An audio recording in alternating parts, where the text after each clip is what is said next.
Hati-hati, tanah warisan orang tua bisa hangus di tahun 2026. Selamat datang di Bank Rindo. Hari ini kita akan membahas sebuah peringatan finansial yang sangat serius dan mendesak untuk kita semua sebagai pemilik aset properti di Indonesia. Ada sebuah peraturan pemerintah yang akan berlaku penuh mulai 2 Februari 2026 yang berpotensi membuat nilai aset tanah Anda akan anjlok drastis atau bahkan lebih buruk lagi beresiko hilang. Saya berbicara tentang peraturan pemerintah nomor 18 tahun 2021 yang secara tegas menyatakan bahwa bukti kepemilikan tanah lama seperti girik dan letter C tidak akan diakui lagi sebagai alas hak yang sah. Ini bukan sekedar sebuah perubahan administrasi. Ini adalah perubahan fundamental yang memiliki dampak hukum dan finansial yang sangat besar. Di video ini, kita akan melakukan analisis lengkap mengenai risiko yang ada dan apa langkah mitigasi yang harus Anda lakukan sekarang juga. Mari kita mulai.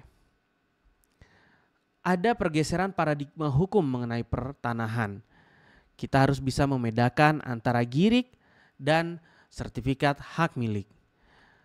Pertama, kita harus memahami perbedaan mendasarnya. Girik atau letter C yang mungkin masih dipegang oleh orang tua atau kakek nenek kita pada dasarnya bukanlah sebuah bukti kepemilikan.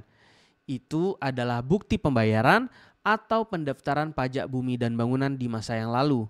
Fungsinya sebagai petunjuk bahwa seseorang tersebut sudah menguasai bidang dan taat membayar pajaknya. Sedangkan sertifikat hak milik yang ada logo Garuda, itu adalah satu-satunya bukti kepemilikan yang diakui oleh negara dengan kekuatan hukum tertinggi.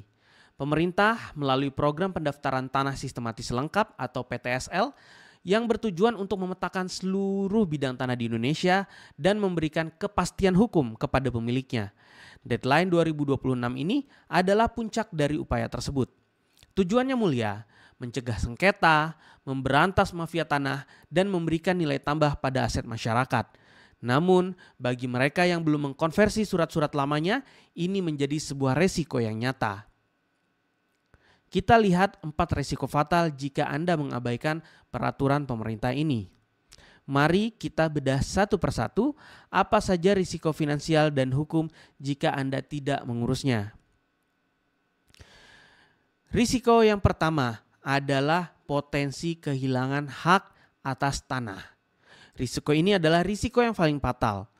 Jika tanah Anda yang masih berstatus girik tersebut tidak Anda tempati dan tidak terkelola, lalu ada pihak lain yang mengajukan permohonan sertifikat tanah atas tanah tersebut melalui program pemerintah dan permohonannya disetujui, maka Anda berpotensi di posisi yang sangat lemah secara hukum. Girik Anda tidak akan cukup kuat untuk melawan sertifikat yang sudah diterbitkan oleh negara. Risiko kedua, anjloknya nilai aset. Secara valuasi, nilai tanah dengan girik akan jauh di bawah tanah dengan sertifikat hak milik. Seorang investor atau pembeli yang cerdas akan menawar dengan harga yang sangat rendah karena mereka harus menanggung risiko dan biaya pengurusan sertifikat. Bisa jadi nilai tanah Anda akan tergerus sampai 40 hingga 50% atau bahkan lebih. Risiko yang ketiga, aset mati. Maksudnya adalah aset tersebut menjadi mati atau tidak liquid. Sebagai orang perbankan, saya bisa pastikan tidak ada satupun bank di Indonesia yang akan menerima girik sebagai agunan atau jaminan kredit. Artinya, aset Anda mungkin bernilai miliaran rupiah, tapi itu menjadi aset tidur dan Anda tidak bisa menggunakannya untuk mendapatkan modal usaha atau kredit multiguna atau kebutuhan finansial yang lainnya. Aset Anda akan kehilangan daya ungkitnya. Dan risiko yang keempat, di tahun 2026 proses akan menjadi jauh lebih sulit di masa depan. Setelah deadline 2026, girik hanya akan dianggap sebagai petunjuk lokasi, bukan sebagai cikal bakal bukti hak. Dan proses ini membuktikan kepemilikan Anda akan menjadi jauh lebih rumit, lebih lama, dan tentunya lebih mahal. Yang jelas pembuktian kepemilikan Anda apabila Anda berstatus girik, maka harus dilakukan kepada tahap pembuktian di pengadilan. Lalu bagaimana solusinya? Solusi praktis untuk mengkonversi dari girik ke sertifikat hak milik. Nah, jawabannya hanya satu. Untuk mengabaikan semua risiko-risiko tadi. Kalian harus mengkonversi girik tersebut menjadi sertifikat hak milik. Prosesnya memang lama dan butuh waktu dan biaya, tapi ini adalah premi asuransi untuk melindungi aset Anda. Langkah-langkah umumnya adalah sebagai berikut. Pertama-tama, Anda kumpulkan dulu girik atau letter C asli dari kakek nenek atau orang tua, kemudian pembuktian pembayaran PBB pada tahun-tahun terakhir, KTP dan KK, serta dokumen riwayat tanah jika ada, misalnya akta jual beli atau surat waris dan lain sebagainya. Kemudian setelah itu lengkap, kalian bisa membawa itu ke kantor BPN setempat, ajukan permohonan pendaftaran hak tanah. Mungkin bisa juga berkonsultasi dengan notaris atau PPAT untuk membantu prosesnya agar lebih lancar. Dan yang ketiga, teman-teman harus pahami proses di PPN itu kompleks. Akan ada proses pengukuran ulang tanah oleh petugas, kemudian pengumuman data yuridis untuk memastikan tidak akan ada sengketa, dan jika semuanya lancar barulah sertifikat Anda akan diterbitkan. Kesimpulannya, kembali ke Anda. Ini bukan lagi himbauan, tapi sebuah keharusan. Deadline 2 Februari 2026 semakin dekat. Mengabaikan ini sama dengan membiarkan aset berharga Anda terekspos pada risiko yang sangat besar.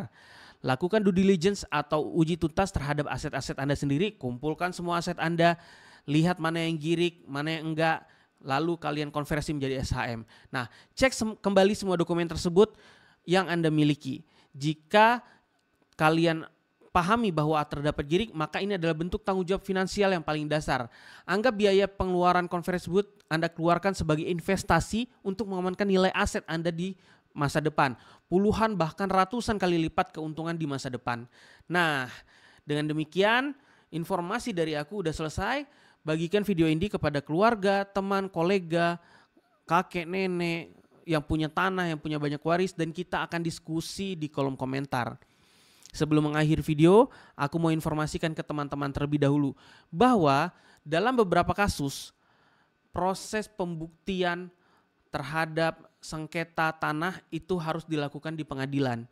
Seseorang misalnya memiliki 2 sertifikat dan mengklaim bahwa sertifikat tersebut adalah di lokasi yang sama.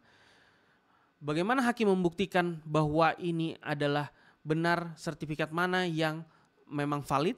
Maka harus ada dilakukan pembuktian. Dipanggillah BPN, dipanggillah pihak-pihak terkait, saksi, kemudian bukti-bukti yang ada. Nah, secara umum hakim akan menilai bahwa sertifikat hak milik yang lebih dulu, yang lebih tua, itu adalah yang lebih valid. Namun ini kembali lagi secara kasus per kasus Bapak Ibu. Secara logika, secara bukti memang sertifikat hak milik memiliki kekuatan yang sertifikat hak milik yang lebih dulu terbit itu memiliki kekuatan yang lebih tinggi daripada sertifikat hak milik yang baru terbit. Nah, seperti itu. Nah, bagaimana apabila ini girik tahun 1980-an versus SHM tahun 2025 misalnya di lokasi yang sama? Maka berdasarkan kedudukannya, sertifikat hak milik diakui lebih valid, lebih tinggi, pembuktiannya lebih sempurna, bahwa itu adalah sebuah dokumen yang dikeluarkan oleh negara untuk membuktikan siapa yang memiliki hak atas tanah tersebut. Nah, kalau udah kasusnya kayak gini, berarti orang yang mengurus girik tersebut pertama kali, dalam hal ini sudah terkonversi, itu adalah yang akan menang di pengadilan. Oke, dengan demikian sekian informasi dari aku dan kita akan diskusi di kolom komentar. Silahkan apabila ada pertanyaan ataupun ada case yang bisa kalian sampaikan di kolom komentar. Terima kasih, sampai jumpa di video berikutnya.